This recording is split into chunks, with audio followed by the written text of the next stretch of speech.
চাকমা মারমাসহ বিভিন্ন জাতিগোষ্ঠী অনাদিকাল থেকেই পার্বত্য চট্টগ্রামে বসবাস করে আসছে। বিষয়টি মোটেও এমন নয়, বরং যেই অর্থে তারা বাঙালিদেরকে স্যাটেলার বা দখলদার বলছে, একই অর্থে পাহাড়িরা নিজেরাও স্যাটেলার বা দখলদার। কারণ বাংলাদেশের পার্বত্য চট্টগ্রামের ১৩টি উপজাতির সবগুলোই বহিরাগত। এরা কোনোভাবেই দেশের আদি ভূমিপুত্র নয়। এরা ভারতের সেভেন সিস্টার্স, মিয়ানমার, থাইল্যান্ড, চীন প্রভৃতি দেশ থেকে মাত্র কয়েকশো বছর আগেই এই পার্বত্য চট্টগ্রামে প্রবেশ করেছে।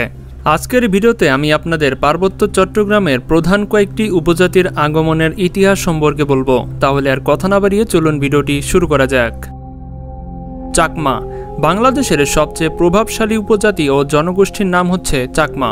সবচেয়ে গ্রহণযোগ্য অভিমত অনুযায়ী চাকমারা ছিল মূলত মধ্য মিয়ানমারের অধিবাসী। আরেক মত অনুযায়ী চাকমারা ত্রিপুরা রাজ্যের কাছাকাছি চম্পকনগর নামে একটি রাজ্যে বসবাস করত। পঞ্চদশ শতকের শেষের দিকে এরা পার্বত্য চট্টগ্রামে কর্ণফুলী নদী এবং তার উপনদী সমূহের উপত্যকার ভূমিতে ছড়িয়ে পড়ে। ত্রিপুরা উপজাতির নাম থেকেই প্রমাণিত হয় এরা ভারতের ত্রিপুরা রাজ্য থেকে বাংলাদেশে প্রবেশ করেছে, এমনটা ধারণা করছে অনেকে। ১৬৬১ সালে রাজা গোবিন্দ মানিকের অনুসারী এবং আত্মীয় স্বজন প্রতিপক্ষের আক্রমণে টিকতে না পেরে বাংলাদেশের পার্বত্য অঞ্চলে আশ্রয় নেয়। এরপর থেকেই তারা এখানে স্থায়ীভাবে বসবাস করতে শুরু করে। মারমা উপজাতির আদিনিবাস সাবেক বার্মা তথা বর্তমান মিয়ানমারে।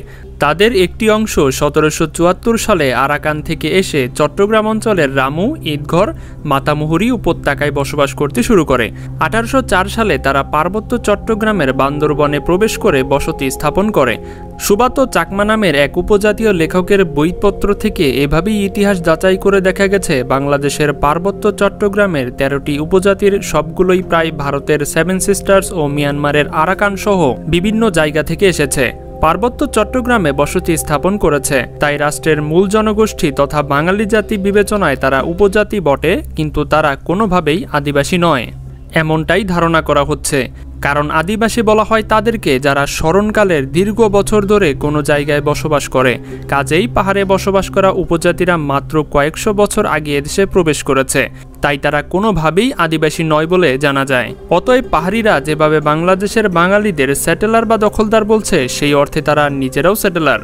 কারণ বিশেষজ্ঞরা বলছেন চাকমা মারমাসহ উপজাতীয় গোষ্ঠীগুলো যেহেতু আদিবাসী নয়, কাজেই পাহাড়কে তাদের নিজস্ব সম্পত্তি দাবি করা এবং বাঙালিদেরকে পাহাড় থেকে সরিয়ে নেওয়ার ক্ষমতা উপজাতিদের নেই বলে অনেকে মনে করেন।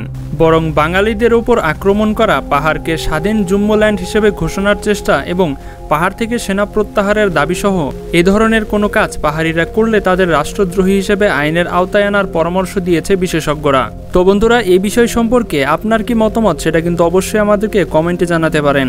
আমার তথ্যের মধ্যে কোনো ভুল থাকলে সেটা আপনারা সঠিক সোর্স অনুযায়ী ধরিয়ে দিতে পারেন। সেক্ষেত্রে আমরা পরবর্তীতে চেষ্টা করব সেই ভুল সূত্রের নতুন ভিডিও তৈরি করার। ভিডিওটি ভালো লাগলে লাইক এবং চ্যানেলটি সাবস্ক্রাইব করে দিবেন। দেখা হচ্ছে পরবর্তী পর্বে। আজকের মতো এখানে বিদায়। আল্লাহ হাফেজ।